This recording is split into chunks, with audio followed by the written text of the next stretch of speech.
Good afternoon, everybody.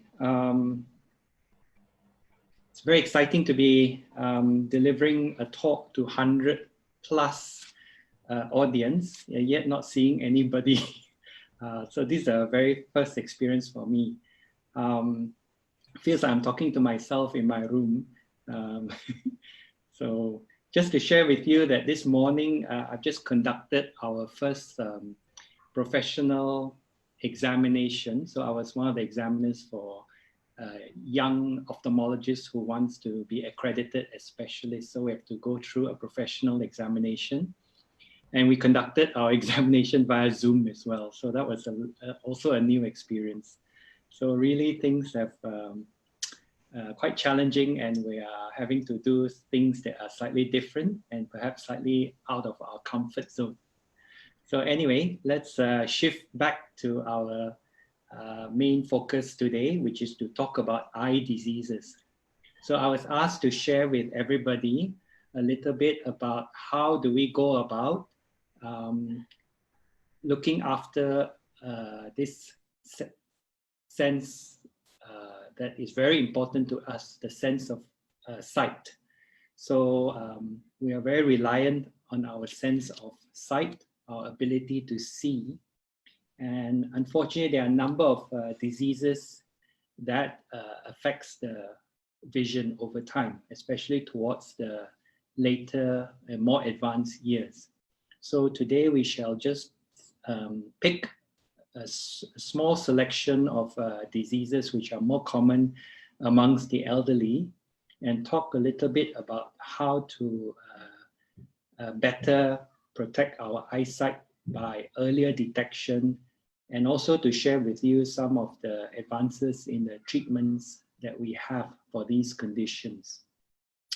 I've also been asked to focus more on the kind of work that we've been doing here locally in Singapore. So I shall highlight some of the research works that I've been involved in locally as well.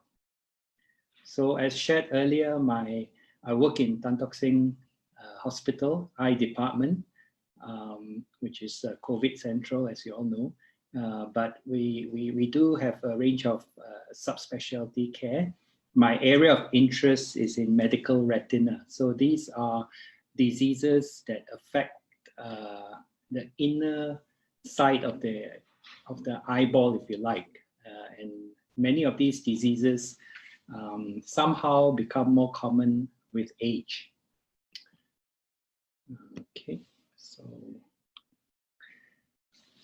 so today I've chose to talk a little bit about diabetic eye disease, age-related macular degeneration, or AMD, and as mentioned earlier, talk a little bit about what are the new things or advances that is happening in these fields, both in the area of disease monitoring, that means whether we can identify the onset of these diseases a bit earlier, and also some of the innovations that is happening within these fields, specifically around the areas of therapy. What are the new treatments that are coming on board?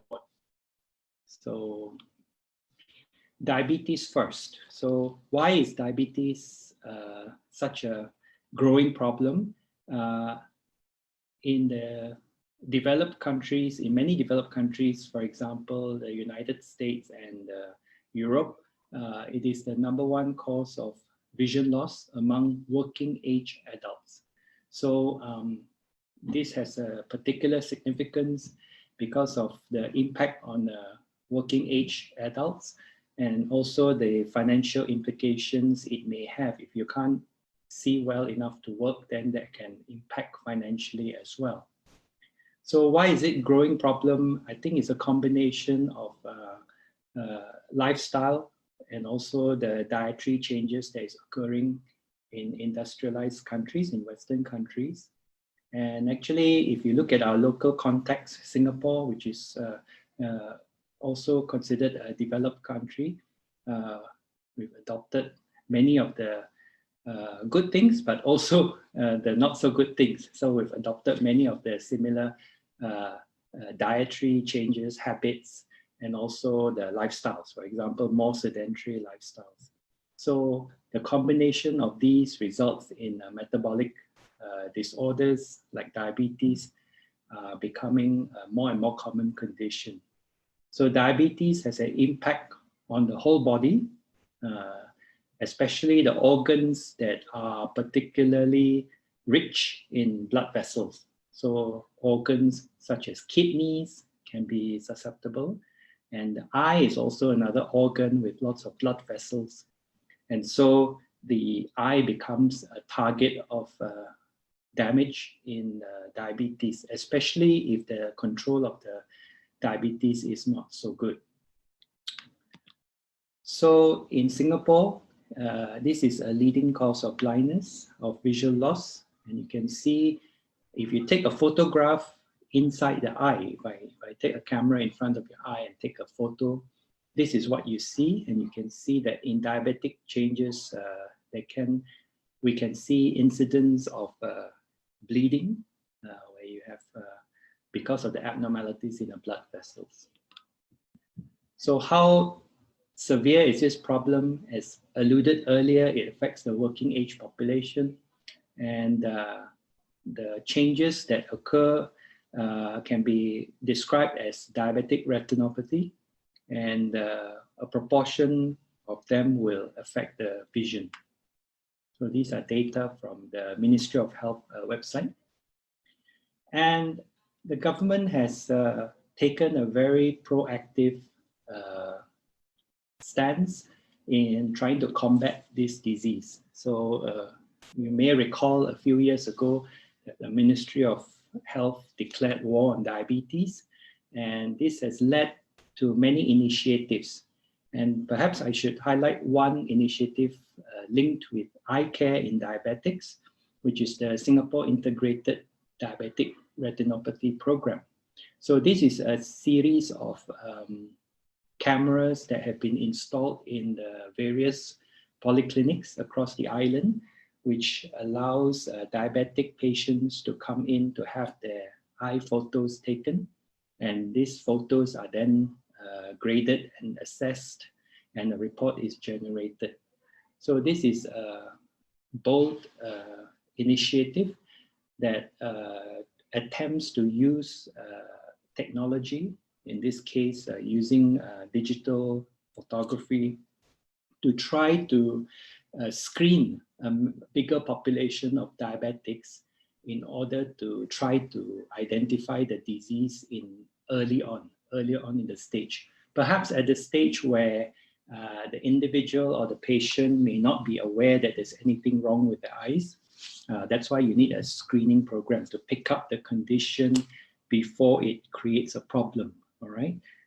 Because the treatment is, the earlier we can intervene, the better generally the outcome is. So this is one of the programs that have been set up and is ongoing. So this is a snapshot of what it looks like, where individuals and patients with diabetes can attend the polyclinics to have their photos taken, and the images are then graded by certified graders, and then the report is generated.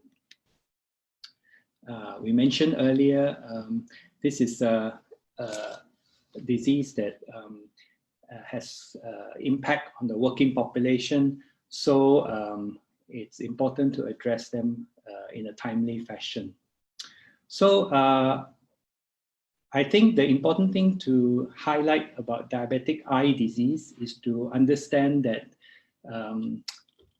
for the eye to get better, one has to focus on the underlying disease, in which case the diabetes.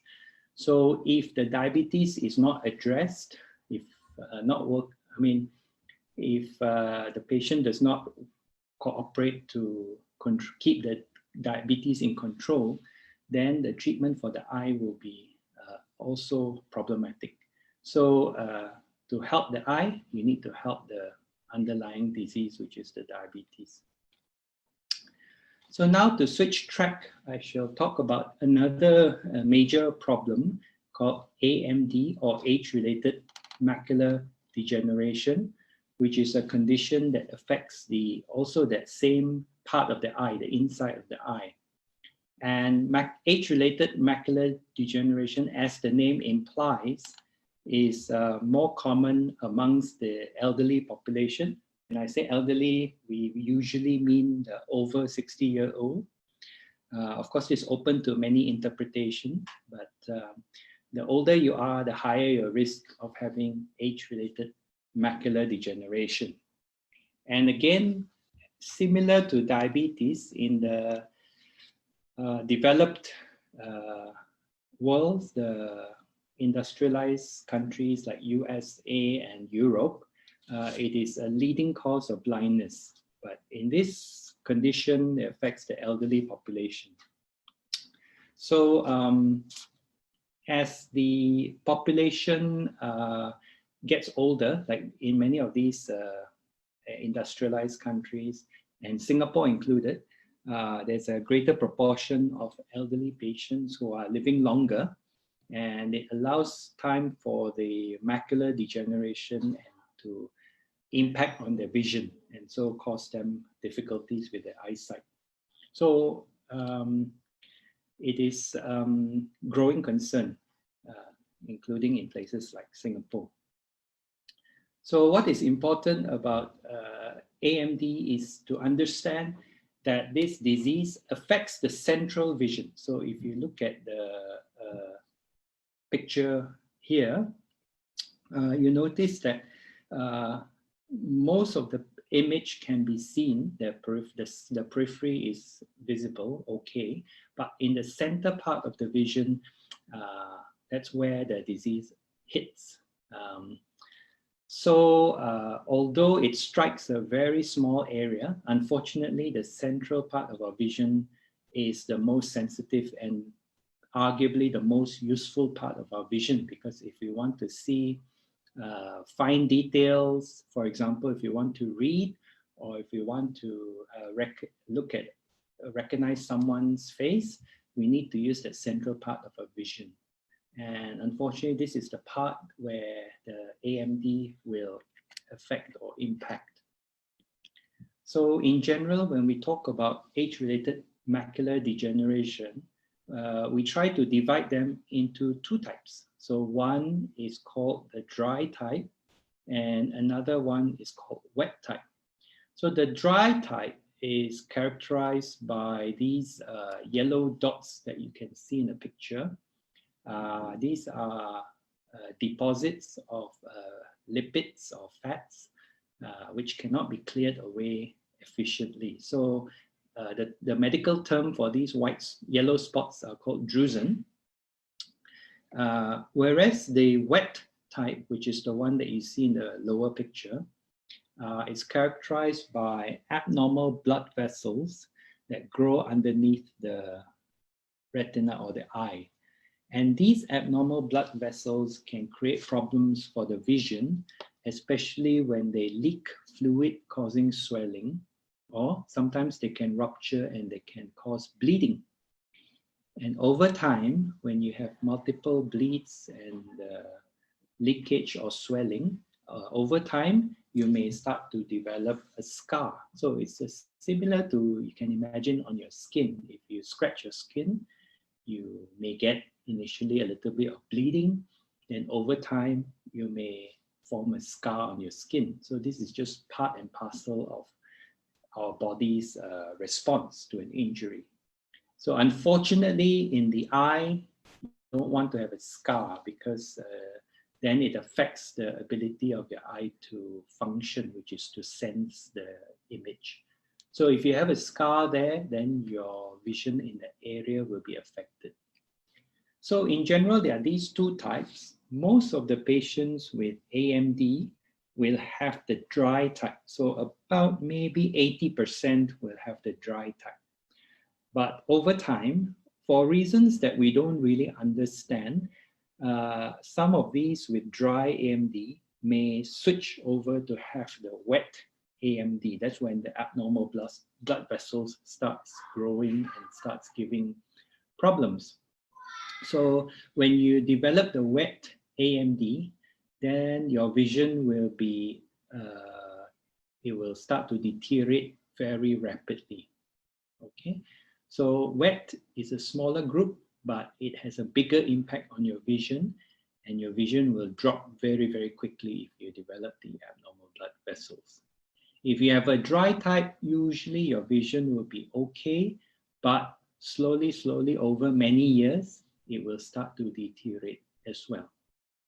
So it's important to distinguish these two, the dry and the wet type, because the treatment approach for these two groups are slightly different, and that's something that we'll go into next. So what are the treatment options for wet AMD? So that's the one that is affects fewer people, but it has a very profound and very rapid impact on the vision. So the vision will drop very quickly.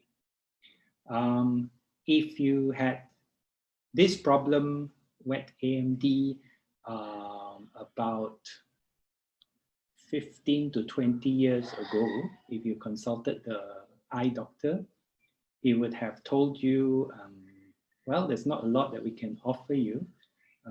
Here's the address for the Singapore Association for Visually Handicapped. That's it. There's nothing to be done. But fortunately, in the last 15 to 20 years, there are newer treatment options that has become available. And this is the mainstay of our treatment. So essentially, the treatment aims to control or destroy the abnormal blood vessels that we talked about earlier on.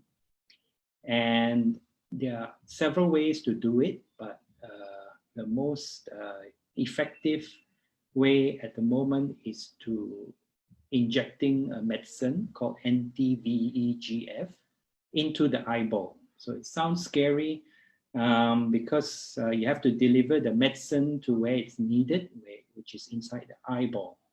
So yeah, this is the current method of treatment, which is to inject this medicine into the eyeball. So what are the medicines that are currently available? So there are three main ones today. They have different names. One is called Avastin, Lucentis, and Eylea. So they all work in a similar way, targeting this molecule called VEGF. So VEGF stands for vascular endothelial growth factor. So these are the chemicals that are released by the abnormal blood vessels that we saw earlier on. So by injecting this medicine, it helps to block the effects of the VEGF, and over time allows the abnormal blood vessels to shrink and disappear, and also allows the swelling to settle down. So does it work? And yes, according to the various studies that have been shown here. So this is a graph, and I want you to bear a little bit with me. So on the vertical axis, you can see the change in the vision. So if the graph goes up, it means that your vision is getting better. And the horizontal axis shows the period, the time for which the study was conducted. So in this case, it was over 52 weeks, over a year. And you can see that if for those patients who receive the injections, in this case monthly, you can see that their vision improves over time and is able to be maintained over the time. And this is the 2-year results, which shows that also the vision that is gained can be maintained as long as you continue the treatment. So this is the previous one was looking at Avastin and Lucentis, and this is a study looking at the third drug called Eylea, comparing with Lucentis. And you can see also over a period of 2 years, the patients who receive treatment gains vision or recovers the vision, and we can maintain it over the 2 years, as long as the treatment is continued. So this is the other factor that needs to be emphasized. The treatment is able to control the underlying disease, but it does not cure it as such. So it doesn't make it disappear. So the problem with this is that because AMD or macular degeneration is a chronic disease, it goes on and on, you can't cure yourself of it. So the treatment is able to stabilize the disease and control it, but it cannot make it disappear. So the downside is that although we have a very useful treatment, this treatment needs to be repeated in order to preserve the visual gains. So increasingly, our clinics are inundated with having more and more people requiring these injections continuously over a long period of time. There is some hope for new anti-VEGF agents. So we haven't had a new anti-VEGF agent for a few years now. And I'm very pleased to share with you that we participated in the trial that was evaluating this new anti-VEGF agent. It's called RTH258. I think the brand name is now called brolucizumab. And it's now been licensed for use in United States and in the Europe. And we expect this to be licensed in Singapore sometime towards the end of this year. So end of 2020, we should be able to have this option. So the advantage of these anti-VEGF seems to be that it has more durability. So it may give the same benefit with fewer injections over time. So we look forward to having this in our clinic practice as another option. So the fourth anti-VEGF agent for wet AMD. So in our local context, I want to share with you also that we've been very active in trying to understand the disease that is affecting our population. So just want to highlight that there is a small subgroup of wet AMD which may have a distinct vasculature. So we call this group the polypoidal choroidal vasculopathy. It behaves fairly similar to wet AMD, but this seems to be predominant amongst our population. So when we looked at the data, we found that in Singapore, up to 33% may have this PCV. And when we compare with the other populations, our data is similar to those from Korea, from Japan, from China, Hong Kong, whereas PCV makes up a very smaller proportion amongst the Europeans and the Americans. So we think that there is a relationship with the ethnicity, with the PCV being more associated with the Chinese Oriental populations. And that's why in Singapore, because there's a bigger proportion of Chinese in our population, PCV is an important component of wet AMD. So is it important to know this? Yes, because we need to know what is the best treatment options for PCV, especially when we learn that the traditional treatment for AMD may not work so well in PCV. So we tried to study the presentation of PCV amongst our population, and we did some work, including studying the genetics. And we also set up the treatment trials to try to find out what is the best treatment options for PCV.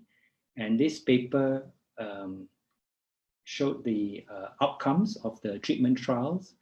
And we demonstrated that for PCV, the best treatment is not injection of anti-VEGF alone, but a combination of injection of anti-VEGF with another laser treatment called photodynamic therapy.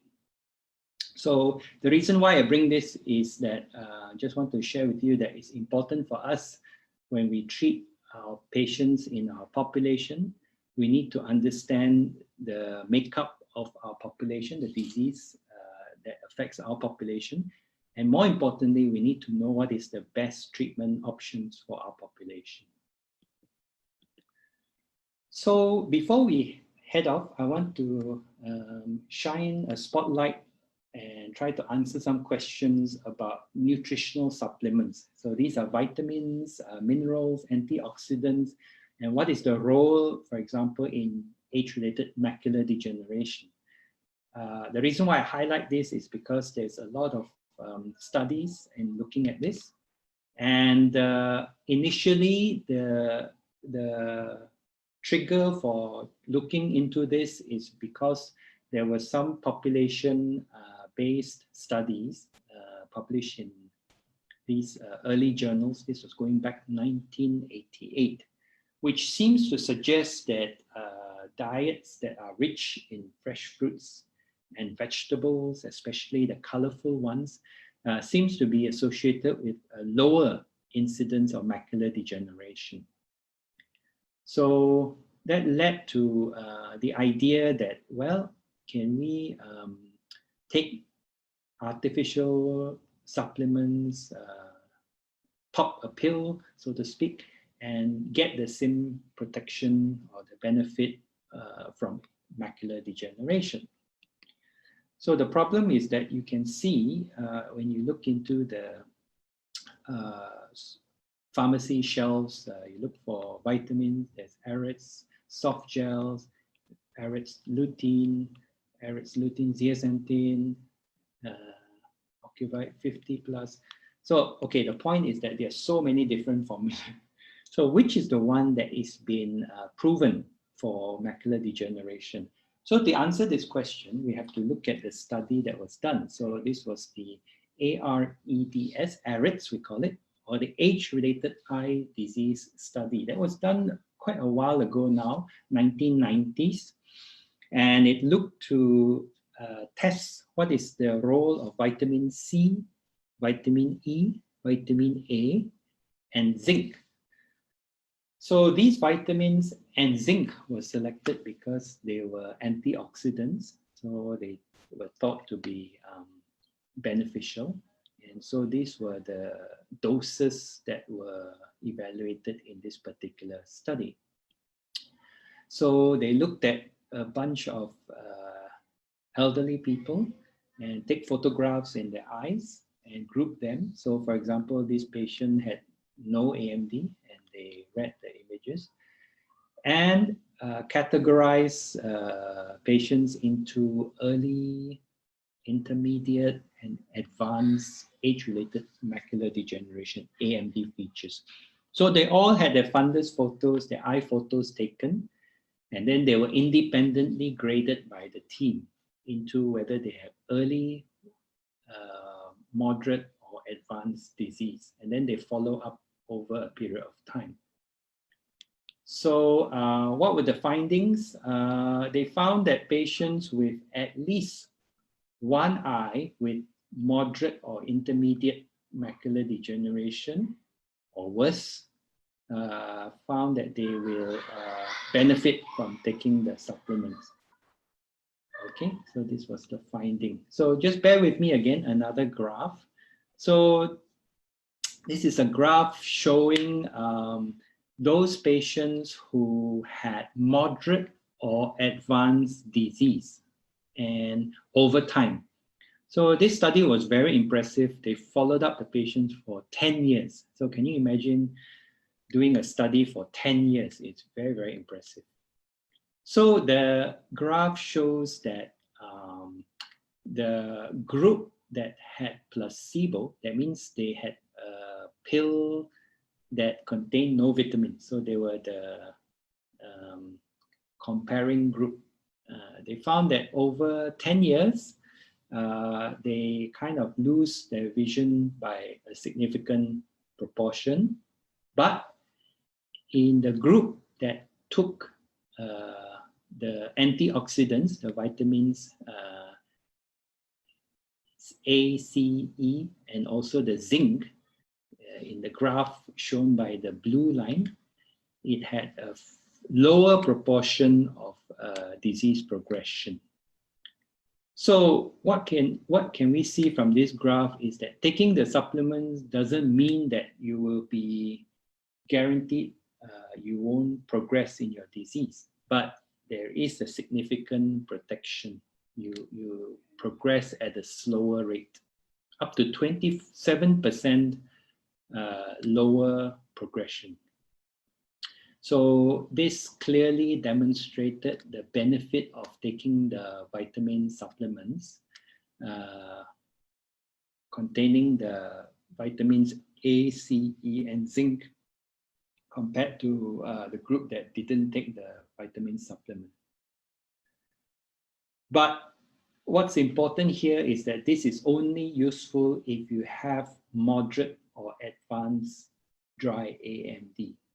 Okay, so if you have early or mild AMD, taking the supplements doesn't really confer any additional benefit. So overall, over 10 years, the risk of advanced AMD is reduced by 27%, and the risk of visual loss from advanced AMD is reduced by about 20% if you take the supplements religiously for 10 years. So as mentioned earlier, if you have very mild or maybe no AMD, taking the supplements, does it benefit? At the moment, there is no evidence to support this. So I would only recommend taking the supplements if you have moderate, intermediate, or advanced AMD in at least one eye. Okay. Some may ask, but there's nothing wrong with taking the vitamins, right? Not necessary. So especially when you take the vitamins in high doses, so beta carotene is the vitamin A, there may be some adverse impact. So for example, the mortality rate is a little bit higher. We don't really understand why that is the case. And also if you take high doses of zinc, it may be associated with some genitourinary problems. So taking those vitamins and minerals in very, very high doses sometimes can give a different set of problems. So one has to be cautious. What about carotenoids? So this is another group of naturally occurring antioxidants. And they are found in various vegetables and fruits, especially the pigmented ones, so the colorful ones, such as papaya, carrots, spinach, things like that, all right? And then there's special carotenoids called lutein and zeaxanthin, and they are special because they are found to be naturally occurring inside the eye, in the retina as well. So these are discovered after the earlier AREDS study that we talked a little bit about. So since then, there's a lot of interest in these carotenoids and whether or not they can protect the eye as well. At the same time, there's also some interest in looking at omega-3 fatty acids. So these are the oils that are found in certain types of fish, like salmon, cod, cod liver oil and all that.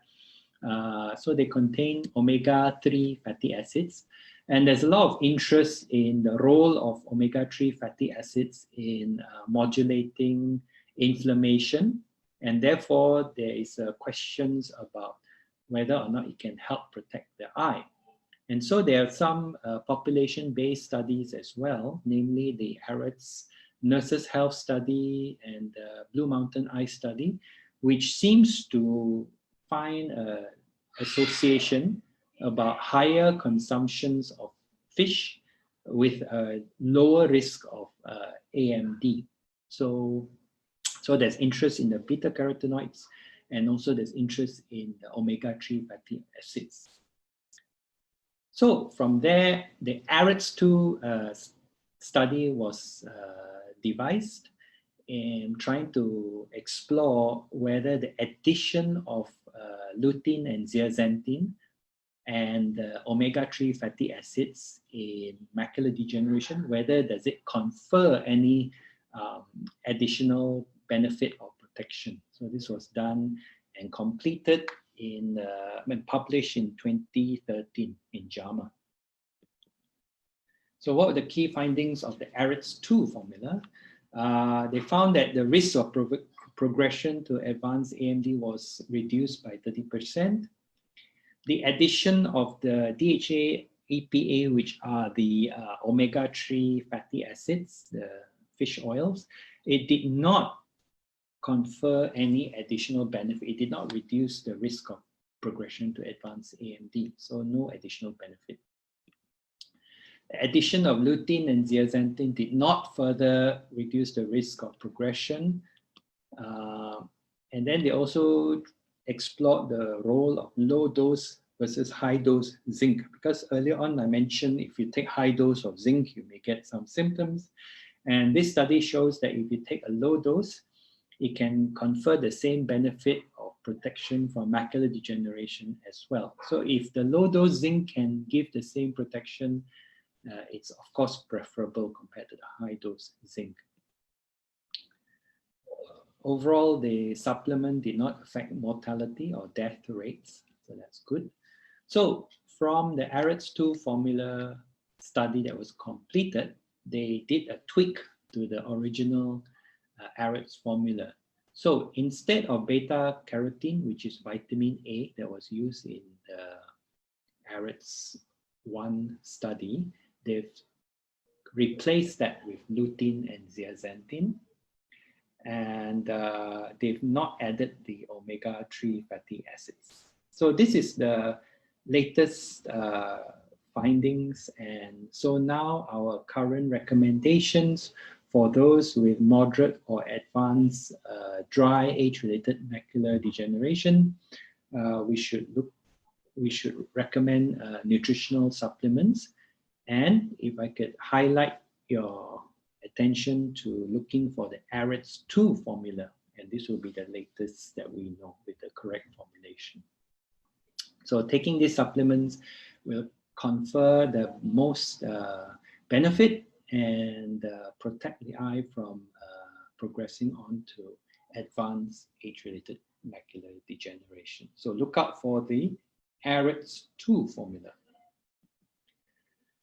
So in general, the advice is to, if possible, have a good, healthy diet that is rich in fresh fruits and vegetables, especially the colorful ones, and consider increasing the amount of odd fish, although the supplements studies didn't show, but in the population study, it shows that a diet rich in fish is beneficial. There's a strong link between age-related macular degeneration and smoking, and we know that cessation or stopping smoking can bring about benefit in terms of the risk for macular degeneration. And the important thing is that the smoking can be stopped at any time. So often when I tell some of my patients, smoker patients, why don't you consider stopping smoking? And the retort is that, I've been smoking for 15 years or however long one. But the evidence shows that no matter how long you smoked, as long as you stop, you will always get benefit from it. So something to consider.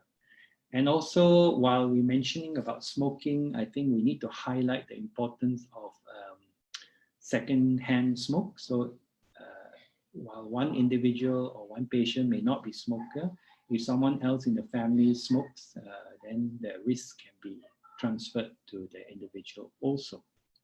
So something to consider. And then if you have been found to have moderate or advanced AMD in at least one eye, then I would strongly consider taking nutritional supplements especially those that were marked with the AREDS2 formulation. Interestingly, the AREDS2 study, although it's meant to or designed to look at the protection given for macular degeneration, it did look at whether or not taking the supplements protect the cataract from getting worse. And this study was reported. Unfortunately, it shows that taking the supplements made no difference to the progression of the cataract. So cataract will still go on.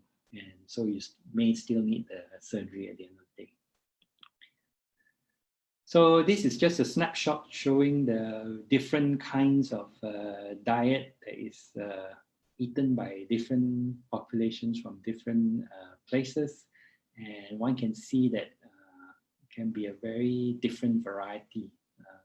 But overall, I think the emphasis is still on trying to focus on eating fresh fruits and fruits that are heavy in vegetables and fruits generally will be beneficial, and less processed food. So finally, I want to shift our attention to disease monitoring and innovation. So we talked a little bit about treatment earlier on. I'd like to talk about how do we work towards identifying whether or not we have a disease in order that we can take steps to prevent the disease progression. So for example, if you have dry AMD, how to prevent it from progressing to advanced AMD, for example, by taking the supplements that we were talking a little bit about. So the key is trying to identify the disease at the earliest possible instance, right? So, and what are some of the innovations that are brought into this field?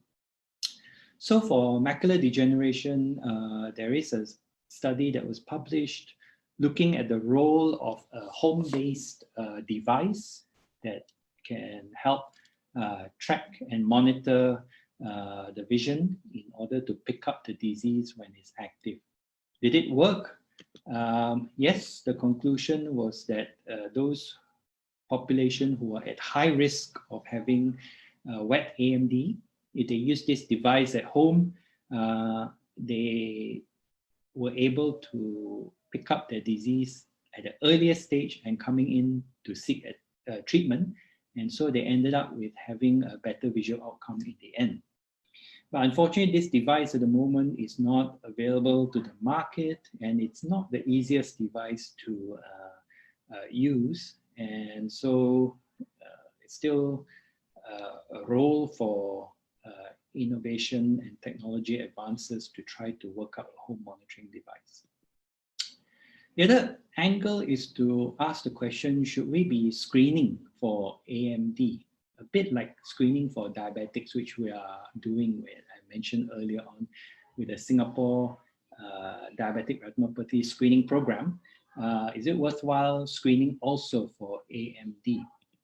Well, in order to answer the question whether we should be screening, there are certain criteria that must be met. For example, it must be an important health problem. And I think from what we know about AMD earlier on, certainly it's an important enough condition. There must be an effective treatment or something that you can do. If you want to pick up the disease, there must be something useful that you can do. Otherwise, no point trying to pick up this disease, right? So as we mentioned earlier on, for AMD, although the early AMD, there's no treatment available, but if you have intermediate or advanced AMD, which shows that taking the supplements, you can affect the outcome, improve the longer term outcome. So yes, there is something that you can be done for this condition. And then for wet AMD, we know that there's treatment available in the form of injection with the anti-VEGF agents. The screening test itself must be low risk. No point screening if the testing process itself is dangerous. And then also the false positive and negatives must be acceptable, so you don't generate a lot of unnecessary work. So can be considered, can be done, and this is something that we set off to do, trying to use a fundus photo-based screening program. We're funded for it, and we developed a computer-aided software algorithm to try to grade the images that were taken in order to pick up whether they have the disease or not. So we publish our findings, and we also have a licensing agreement with a company to try to use it. So it's all very exciting, and we hope that in the near future we can use it to screen populations for AMD changes. And there's another angle that we've been working on using eye gaze tracking technology to try to do a home-based monitoring device. And we form a company to try to push this into the market. And again, we hope to be able to bring this into the population very soon in order to plant a home-based monitoring device so that people with AMD can monitor their own eye health by themselves and importantly, come in to seek help if the disease becomes active. So I think that's a long track through some of the diseases like diabetic eye disease, age-related macular degeneration. We talked a little bit about the current treatment modalities and what are some of the new developments in trying to pick up the disease at the earliest stage, because we know that there's something we can do for them. And I hope, thank you for your attention. I'll be happy to take any questions you may have. Thank you, Dr. Laude, for that very informative talk. So there are a whole bunch of questions coming in. So okay. I'll try to sequence them in a logical order. Sure. I think we'll start with some basic questions about trends amongst the population before we go into prevention of AMD and eye diseases. So there are quite a few questions on prevention. Right. And we can talk about other things. So the first question is, what percentage of the population above 65 has AMD? Okay, we have estimates at the moment. So they are population-based studies, locally based in Singapore. So I think the estimate for over 65s will be somewhere 15 to 20% kind of mark. So 1 in 5 roughly. Got it. 1 in 5, that's what? 20%, yeah? Yeah, correct. Okay. So the older one is, the higher the proportion will be. So this disease over time gets more prevalent. So yeah. Dr. Laude, what are some of the other symptoms? I think people have noticed the issue about blurriness in the central portion. Are there other symptoms with regards to AMD? Yeah, so this is a very important question. As I mentioned earlier, for AMD, macular degeneration, it affects the central vision. So things happening in the center of the visual field. All right. So the key changes to look out for is, number 1, if there is any distortion. So by that, I mean, if something that is straight, or what you expect to be straight, for example, the side of a door, it starts to become wavy, then that may be the first hint. So distortion is one. The second thing is when there is an obstructive element to it. So if you cannot see certain things in the center of your vision, feels as if something is blocking.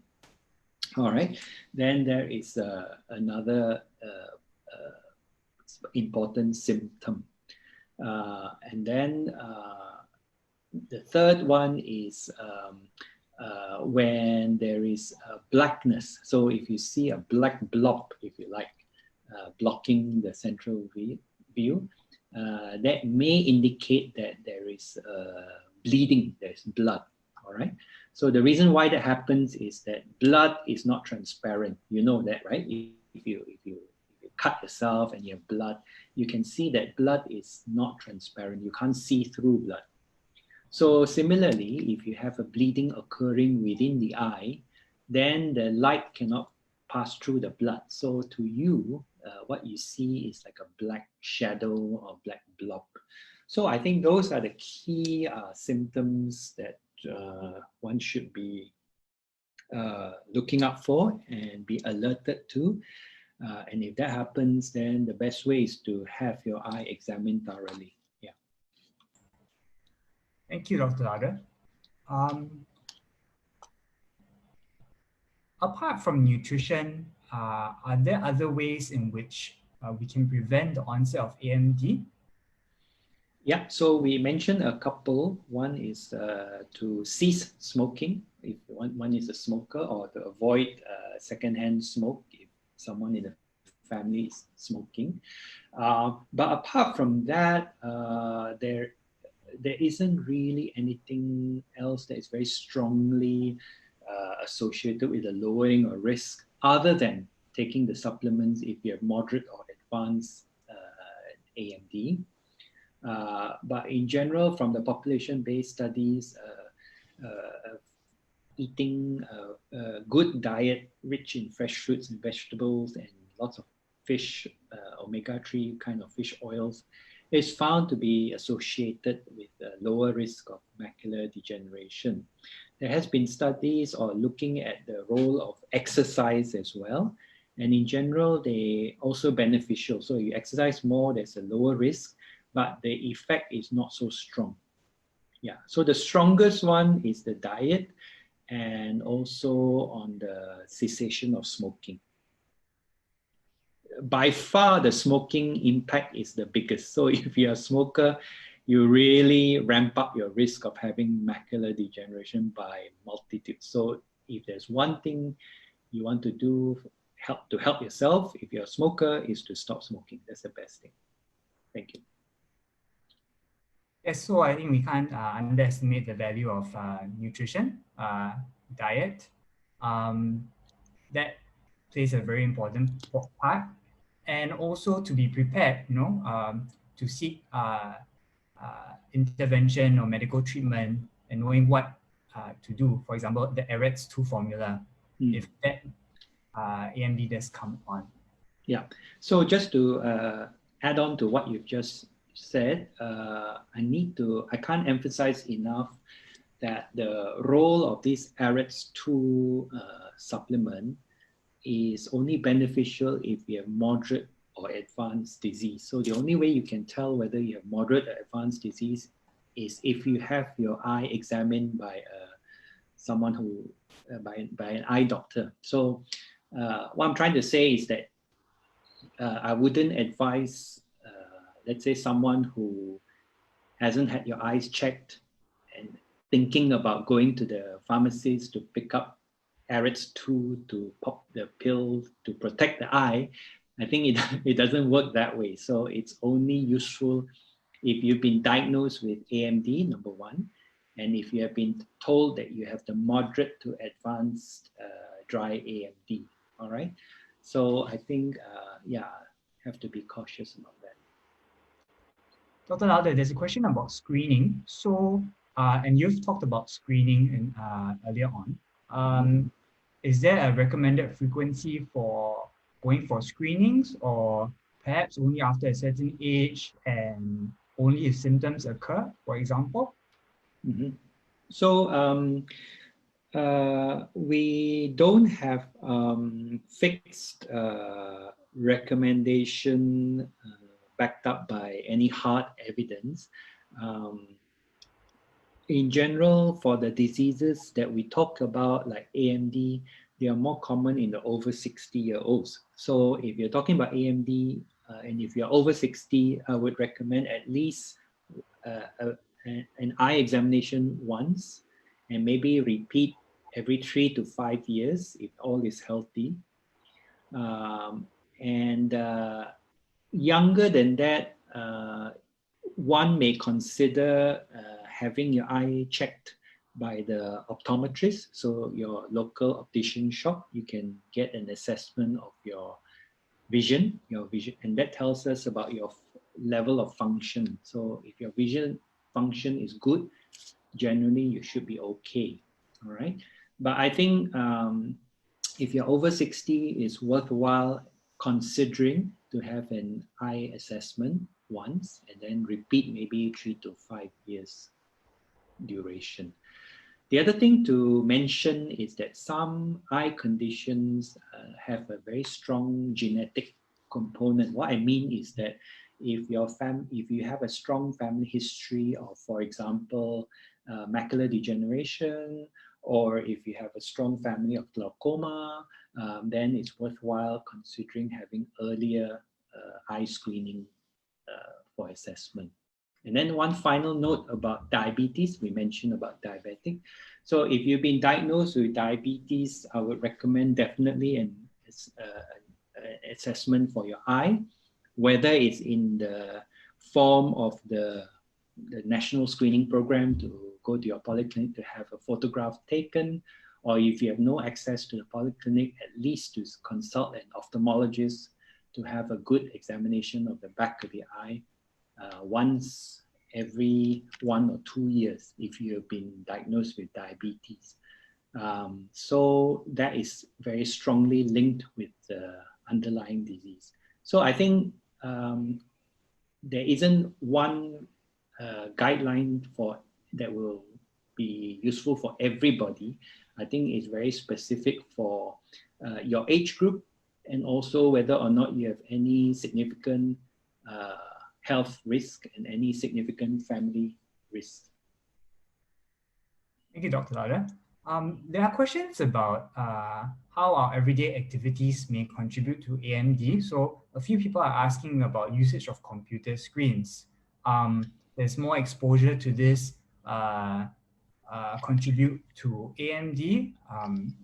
One person says his father watches YouTube for long hours on his handphone. So does that contribute or worsen AMD? Yeah. So it's a very important question, and it's in a lot of people's minds because the ubiquitous nature of exposure to screen time, and increasingly so in our modern lifestyle. At the moment, all I can say is that the evidence to link screen exposure to AMD is not well established. I mean, you can imagine how problematic or how difficult it will be to try to design a study to answer that question. How do you track how much time you're exposed to your screen? So I think there is no data at the moment to prove or disprove this hypothesis. Suffice to say that there is concern about increasing amounts of exposure to screen time, and also there's some concerns about exposure to light of the blue wavelength, which is particularly prevalent in the screen, whether it's handheld device or computer screen. So I think right now the answer is we don't know. And I think I can't really advise without any backing of any good evidence. So I can only fall back at the moment, the important risk factors for AMD are smoking and diets and things and age. Yeah. Thank you, Dr. Laude. Let's take a short digression to talking about general eye health. So there's some interest in knowing what are recommendations for general eye health. Yeah. So we tried to mention earlier on, tackle on about the risk, associated risk. So your age group and your family history and your general health and systemic risk factors like high blood pressure or diabetes and all that. So I think those things are important to work out first. And other than that, for general health, it's just all the sensible things that has been advised. So good, healthy diet, varied, balanced diet, rich in fresh fruits and vegetables, less meat. Those things are generally good for the eyes. So the Chinese like to talk about goji berries, keizi, and all that, right? So actually, there's some evidence to support that, because those berries are very rich in the antioxidant vitamins that we explore in AREDS 2. So per volume or per gram, they contain a very, very high levels. So there seems to be some evidence to back up those old age advice. So diet is definitely something that one can work on. The other thing is to do with the exposure to the environmental hazards, if you like. So exposure to sunlight, if you're outdoors, to avoid direct sunlight, to wear hats with broad brims, or to wear eyeglassware that blocks out ultraviolet rays. Those things are beneficial in protecting the eye itself. And finally, I think for younger people, not to forget the protection of the eye and to look after the eye, whether it's in occupational hazards. So people who are working in hazardous environments, remember to wear eye protection goggles. And then also in young people who engage in sports, to not forget again about eye protection. So if you play squash, or you play some games that are with a risk to the trauma to the eye, not to forget to wear adequate protection for the eye. Dr. Laude, do eye exercises help? For example, we often hear about 20-20-20. Take a look at something 20 feet or 20 meters away every 20 minutes. Yeah. So those are specific for the recommendations in order to relax some of the muscle in the eye that is involved with focusing. So if you're trying to work with your near vision, so for example, reading or looking at the computer screen, there are muscles inside the eye that controls the lens, that help adjust the lens in order to allow you to focus. So these muscles will be worked over time if you do prolonged near work activities. So by looking at distant objects, for example, looking out the window, looking at green leafy plants, which are usually located at a distance away, by doing that, you actually allow the muscles to relax. So if you think of it this way, it's like, you're working, or you're seated in a position for a long time, your muscles all get achy. Then if you do a bit of stretching, you go for a walk and you stretch a little bit, you get relief from that. So I think the benefit can be considered in that way. So there is benefit by doing all those things that you mentioned, but it's mainly to relax the specific muscles that are involved in the focusing. Thank you, Dr. Laude. Perhaps we can move into some of the specific questions regarding treatment. So our participants are asking what are the costs of the VEGF injections, and also side effects, if any? Yeah. So the VEGF, as I mentioned, at the moment in Singapore, you have access to all three types of anti-VEGF agents. So the cost will vary slightly depending on where you're planning to have your treatment. And I think wherever you're having your treatment, you need to, you can get the financial counseling about the cost. In general, they vary from anything $200 to $300 per injection to all the way up to $2,000 per injection, depending on which brand, if you like, that you want to choose from. Yeah. What are the difference between the three agents, Avastin, Eylea, and Lucentis? How do the doctors decide which to use, and what's the frequency of the injection? Yeah, so this is a very important question, and it's often that a patient has to grapple with at the same time that they were given the news that they have this problem with the eye. So there's a lot of things to digest and process. In general, all three will work. Okay, compared to no treatment at all, it's better. All right. So because they all target the VEGF, they all have been demonstrated and shown to be effective. All right.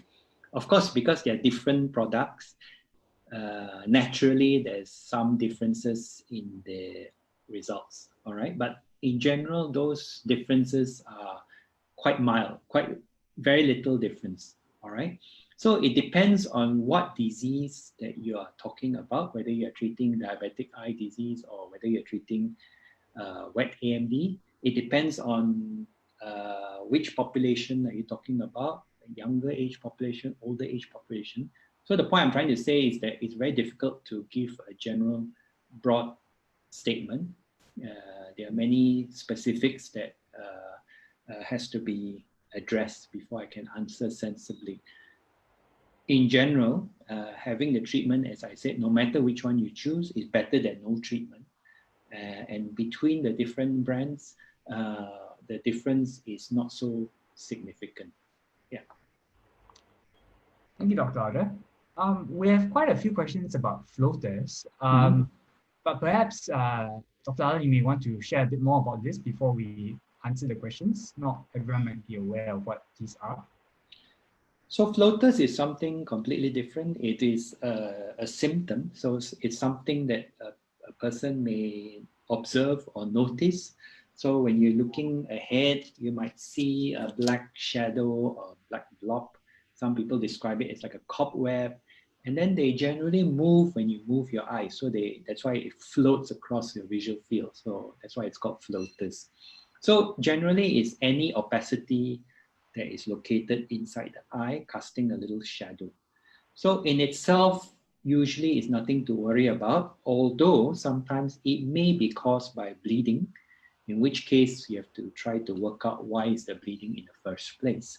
So I think it describes a very common symptom that many people will notice. And I think it, in most cases, doesn't signify anything sinister, but occasionally it may point to certain things like bleeding, which needs further investigation.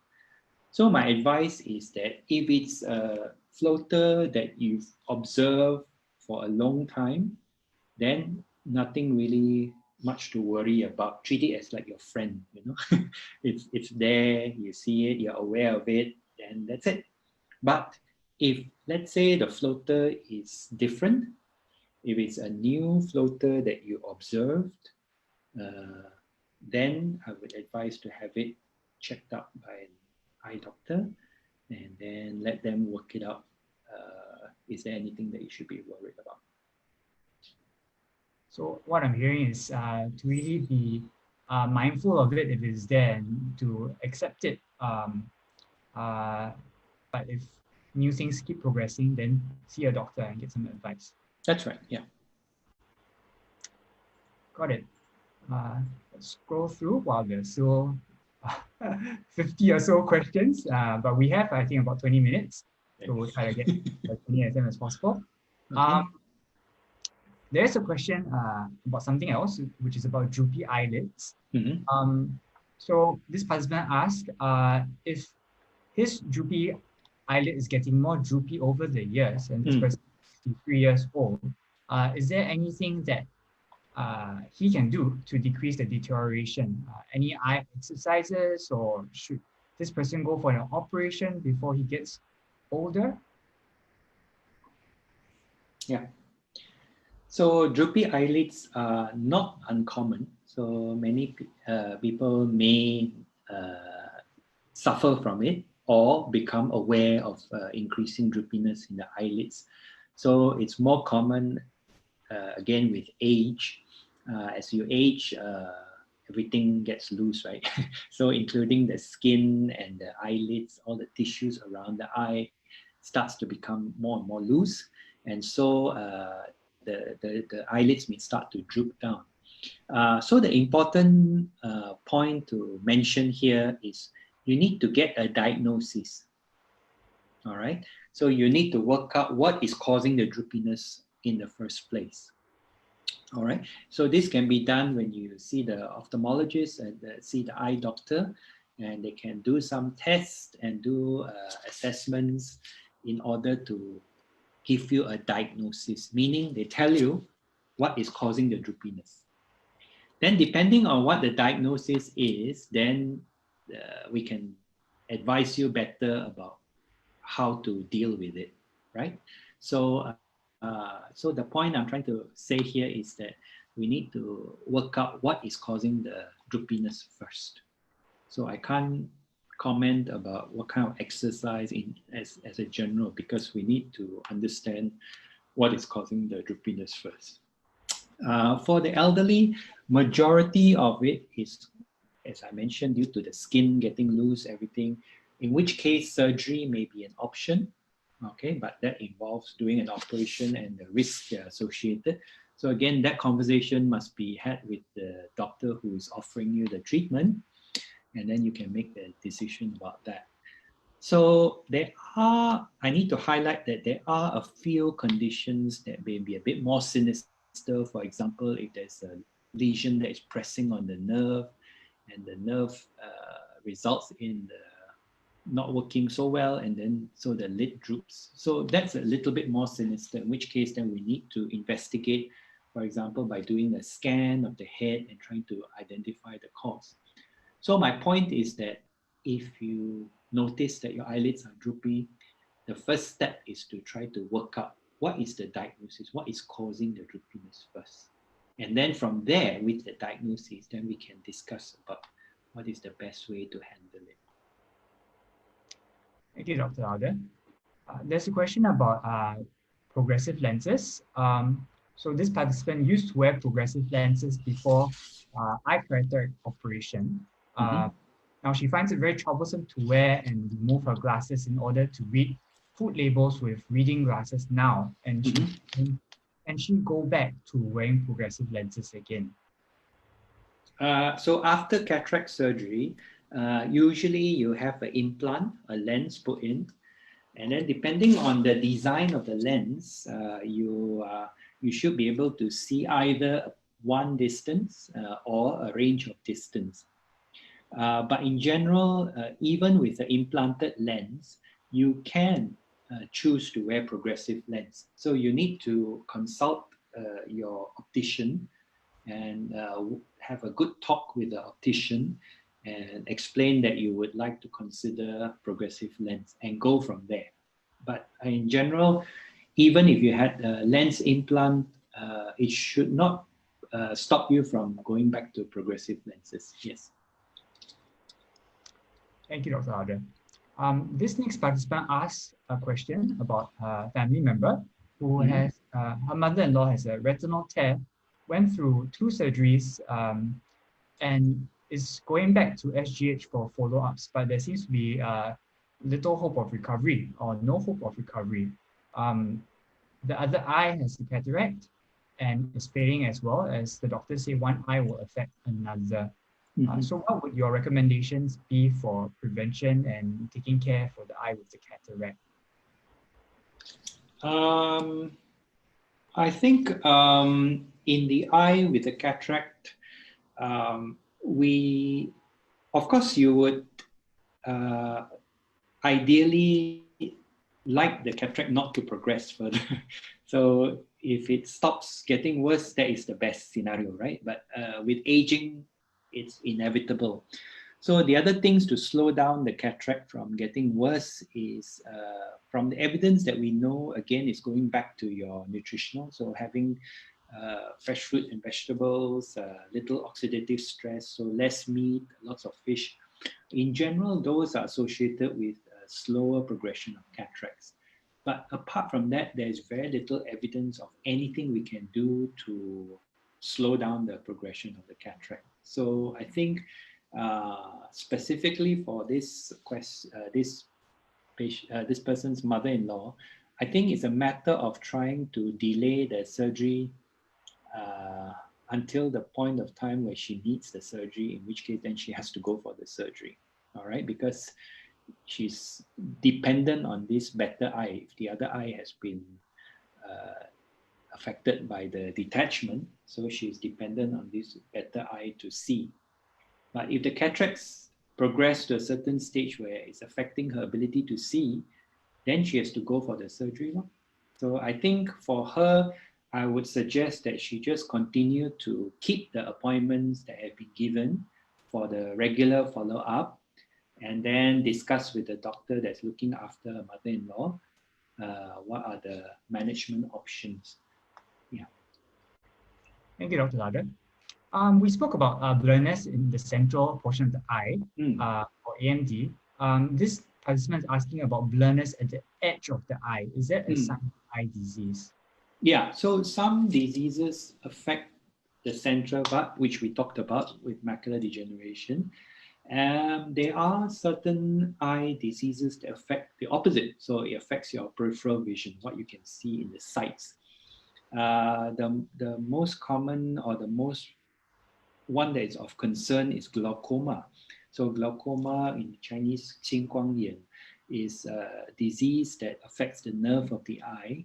And the way it affects, it begins from the periphery. So you start losing your peripheral vision slowly. So yes, this condition will affect your peripheral vision. Dr. Laude, the next question is about sore eyes. And if one has sore eyes often, can it be due to diabetes, or what could it be indicative of?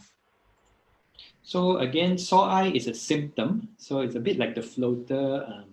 You describe the feeling of discomfort in the eye. Sometimes it may or may not be associated with redness of the eye. So soreness of the eye can be due to many, many things. So again, it's very difficult to answer sensibly without knowing what is a diagnosis. So again, the advice for this person is to, number one, we need to get a diagnosis. So what is causing the sore eyes? So I would recommend that if this continues to bother and occurs in a very frequent manner, then I would suggest a consultation with the eye doctor in order to try to establish what is causing the sore eyes. So again, once you have a diagnosis, then we can talk sensibly about how to address that problem. Thank you, Dr. Laude. The next question is about hypertension and whether it affects eye health. So hypertension is a condition that the blood pressure is too high, and it's very common amongst, again, more common amongst the elderly. Because the blood pressure is high, the effect is on blood vessels. So because the eyeball is filled with lots of blood vessels, there will be changes that occur in the eye related to the high blood pressure. So the main changes affect the structure of the blood vessels in the eye. So the shape and the appearance of the blood vessels may change. And then sometimes the integrity of the blood vessels may be affected as well. So the blood vessel starts to leak out materials, for example, proteins, and gets deposited around the eye. There are extreme cases where if the blood pressure gets too high, then there may be something more dramatic and more catastrophic occurring in the eye, such as bleeding or the blood vessels getting blocked, cannot flow properly.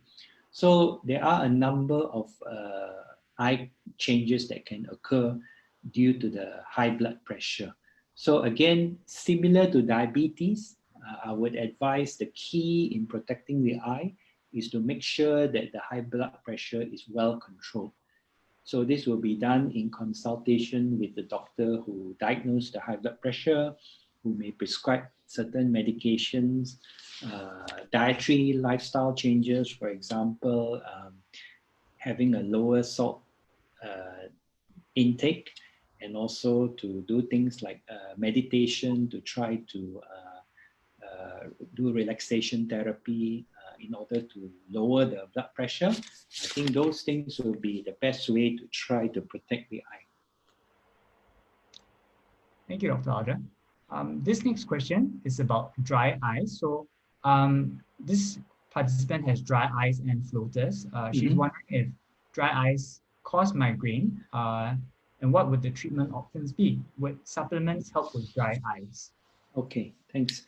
So dry eye is a very common complaint, and it's usually related to underproduction of the tears, or the quality of the tears that being produced is not of a good quality, so it doesn't adequately protect the surface of your eye. As far as I know, the link with migraine is not established. Migraine is a problem of the vasculature. So the blood vessels, for some reason, they undergo spasms, they contract, and as a result, some parts of the blood flow to the brain is interrupted, and you get symptoms like headaches, etc. Often it may be triggered by foodstuffs or certain drinks that you take or stress, but these are problems with the blood vessels. Whereas dry eye is a problem with the surface of the eye. So I don't think that the two, I can't think of a way that those two are linked, unless the dry eye creates discomfort that then triggers the migraine. But again, it's very hard to imagine the two. I'm not sure that they are strongly linked. So for the dry eye, the question is whether any dietary supplements can benefit someone with dry eyes. There are some studies that looked at omega oils, the fish oils that we talk about, but the evidence is not so strong. There are some little bit of evidence. So if you look at the pharmacy and the market, there are supplements containing fish oils that is sold specifically for individuals with dry eyes. I do prescribe my patients with the omega oil supplements for dry eyes, although I do warn them that the evidence is not so strong. Thank you, Dr. Laude. There's a question about whether current screening services are put on hold because of the COVID situation, or can people still proceed and get screenings done at polyclinics and hospitals? This is a tricky question. Yeah, the COVID is really having its impact on many services, including our clinics. I'm not very familiar with the services disruption within the polyclinics. I can only speak for the eye clinic. We are not back to business as usual, although we are opening up certain phases. Just like the country is in phase 1, we are slowly opening up, but we are not quite at the business as usual levels. So I imagine if the similar thing is happening within the polyclinics, some services may be impacted still. So I think it's a long roundabout way of saying I don't know. But my advice would be to contact or call up your polyclinic. I'm sure someone will be able to pick up the phone and make an inquiry about whether these services are available. In general, right, screening kind of services will be lowest priority because, you know, we're trying to look for diseases in otherwise normal, healthy people, right? So in general, this kind of services will be the last to be open in a crisis situation. But having said that, I think the best way is just to pick up the phone and call up your polyclinic to inquire if that is something that you're considering. Thank you, Dr. Laude. And I'm sure if there are symptoms that are troubling, I think the doctors, the polyclinics, GPs would still be open for those. Yes. So we have 5 minutes left. I'll try to clear out whatever questions we have. Okay. We have so many, but we'll try our best. This person is asking about why is it he feels a headache when taking eye-related supplements like lutein. Do you have advice on that? That's the first time I've heard someone complaining of headaches associated with lutein. So I have no experience. I don't know. Yeah, so these supplements often they do contain the substance that they have, but they also contain other substances as well. So fillers and other stuff. So it's very hard to pinpoint to which is causing what. But in general, I must say I haven't come across feedback from from patients who I have prescribed, and I've prescribed quite a few lutines and zeaxanthin for my patients. So I don't really know what's causing the head, or whether there's a link with the headache. I don't really know. Thank you, Dr. Laude. Just to go back to AMD, this person is asking about floaters. Are they symptoms of AMD? No, in general, floaters are not symptoms of AMD. Unless, as I said before, sometimes if you have bleeding, and that can occur in wet AMD, it may present as floaters, but these are very rare. So usually the bleeding that occurs in the macular degeneration occurs within the substance of the retina. So when you move your eyes, the obstruction will move along, but when you stop your eye, it doesn't continue. Whereas if you are if you have floaters, because the opacity is within the jelly of the eye, so when you stop moving your eye, the floater may continue on its trajectory. Imagine like you're in space, something like that, right? Floating across. So I think for someone with AMD, but noticing a new onset floater, I think that will be an important signal for the person to seek consultation to have the eye examined. But in general, I think they shouldn't be linked to floaters and AMD. Thank you, Dr. Laude. I think we will take this last question. It's a general question about cataracts and what age do they come on? Oh, cataract just refers to any opacity in the lens. So we have a lens inside our eye, and this lens changes the shape in order to help us focus things from different distances, right? So if the lens is clear, we can see very well, but it's not easy for the lens to maintain the transparency. So for whatever reason, the lens can become less transparent. And when that happens, that is what a cataract is. So cataract just refers to any opacity within a lens. So this can happen at any age. So we can have babies that are born with cataracts, but not common, right? And if you injure your eye, if you punch your eye or you stick something in your eye, you can get a cataract. So any opacity in the lens is a cataract. So it can occur at any age. There are many causes for the cataracts. So there isn't any particular age that is associated with cataracts.